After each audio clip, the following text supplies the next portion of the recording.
It is the end of spooky season, and I can officially say that I have read 16 books this month. This is Ruby Jean Reads. I'm Ruby Jean, and I like to read. Starting with book 1, you will not be surprised at all by this, but it is Harry Potter and the Goblet of Fire by J.K. Rowling. Currently reading for the sake of nostalgia, honestly, this isn't one of my favorite books in the series. Despite what the cover may look like, as you can see, the cover has been ripped off and taped back on, thanks to a boy in 6th grade. But don't worry guys, he married my sister and now he's my brother-in-law, and so I can torment him about it for the rest of his life. As for rating, every single Harry Potter book is a 5 stars, non-negotiable. I don't care what you have to say. I will never not rate a Harry Potter book 5 stars. Next up is Assassin's Blade by Sarah J. Maas. I'm probably gonna tick off a lot of people with this one, but this is probably my least favorite in the Throne of Glass series, for no other reason other than the fact that I really don't like the multiple short story structure of this book. I wish it had just been like one story start to finish instead of 5 small stories. And considering how the 5 stories are almost back to back, it makes almost no sense to me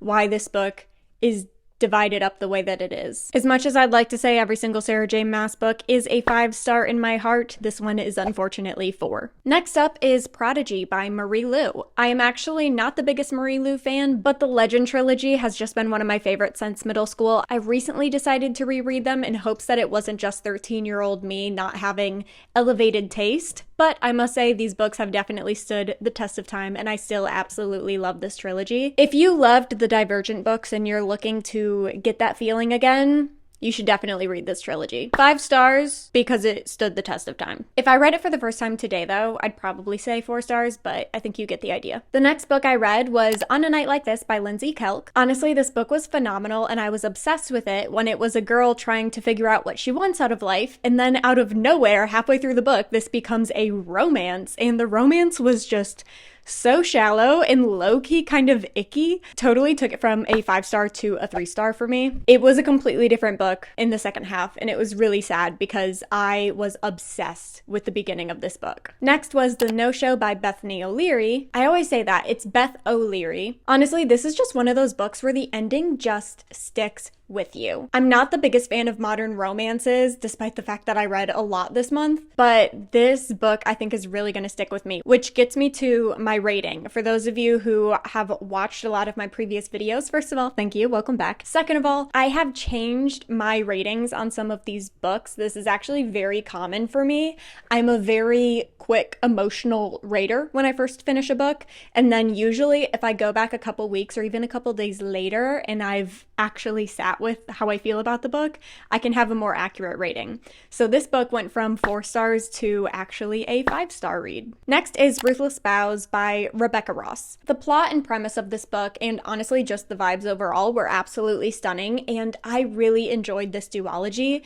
But in all honesty, the ending kind of fell flat for me. Not because anything happened, it was actually the opposite. Nothing really happened. The ending just felt pretty bland, which is wild considering how intense the story was to me. So this one ended at 4 stars, but I do think it was a really good continuation and conclusion to Divine Rivals. Book 7 that I read was Powerless by Lauren Roberts, and actually, I posted that I was reading this book on my Instagram and then found out that I have a mutual acquaintance to Lauren Roberts, which is honestly kind of wild, but Lauren, please send me an arc to Fearless. This is my official request. Anyways, I absolutely loved and adored this book. It was definitely like a guilty pleasure fantasy book, and one that I could definitely see myself rereading in the future, and that alone makes it a 5-star read for me. If it's a book that by the time I'm done with it, I know I'm going to be rereading it in a couple years, automatically a 5-star. I just feel like it was the perfect concoction of all the best things about a fantasy book. Except for maybe dragons. There weren't dragons in it, but like, if it had dragons in it, it would just be a 6-star. I didn't even mind how long it was. Usually with longer fantasy books, I'm kind of critical of if it actually needed as many pages as it had, but I actually never wanted Powerless to end, which in my opinion means amazing plot, amazing premise, amazing writing. Which leads me into Powerful by Lauren Roberts. Honestly, I read this in tandem. I'll start there. If you go onto the publisher's Instagram, they posted it there, and I also reshared it in day 6 of my Reading a Second for Every Subscriber that I have on my BookTube channel series. If you haven't watched those, you definitely should. They are in my shorts. And I love the extra context that it gave, and I love how we got a little bit more backstory on Pei's best friend. But I really struggled to read it, if I'm being honest, not because of the writing, but because I just couldn't get past the cringy tackiness of the romance in that book. I do think it was very artistic for Lauren Roberts to have polar opposite relationships. Like, you have that really dynamic, very punchy, very blunt banter and flirting kind of relationship. And then you have like the super soft and romantic and very whimsical and gushy lovey romance on one side. And I think that's for some people, but it's just really, really, really not for me. So I struggled to get through that book. I think I'm giving it 3 stars. I know I originally rated it 4. 3 feels too low and 4 feels too high. So I'm kind of in this weird like 3.5 situation. I also forgot to hold up the books the entire time. So here they are. They're beautiful. Okay, moving on. Next was The Queen's Assassin by Melissa de la Cruz. Honestly, I hated this book. I really, really did. I wanted to DNF it multiple times. I will say though, the last couple chapters and that ending actually had me wanting to drive to Barnes & Noble's and get book 2. So I'm wondering if book 2 is going to be better. Like, I'm actually highly convinced that book 2 is going to be really, really good. So for that reason alone, solid 3 stars. What did I read next? Next was The Spell Shop by Sarah Beth Durst. This book is the coziest cozy book that has ever cozied. It almost makes me upset how I had to read this book in such a short amount of time for a reading challenge that I did, because this is the kind of book that you want to read a chapter a day with your morning coffee or your nightly tea and cocoa. It's truly just a comfort read. And because of that, like, there's not really much plot. It's very slow moving, it's very chill, but it's all vibes. No plot, all vibes. And I unabashedly gave it 4 stars. Next is The Unmaking of June by Adrienne Young. Guys, I promise, I swear to you, I tried so hard to like this book. I wanted to understand the hype. I went as far as to gaslight myself throughout the entire reading experience that I was having a great time, when in fact, it is astonishing to me how such an amazing plot and premise was delivered in such a bland way. I originally gave this book 3 stars, but I've actually talked myself down to a 2 stars once all the gaslighting kind of wore off. Yeah, I didn't enjoy it. I pretty much just read the book to finish the book so that I could move on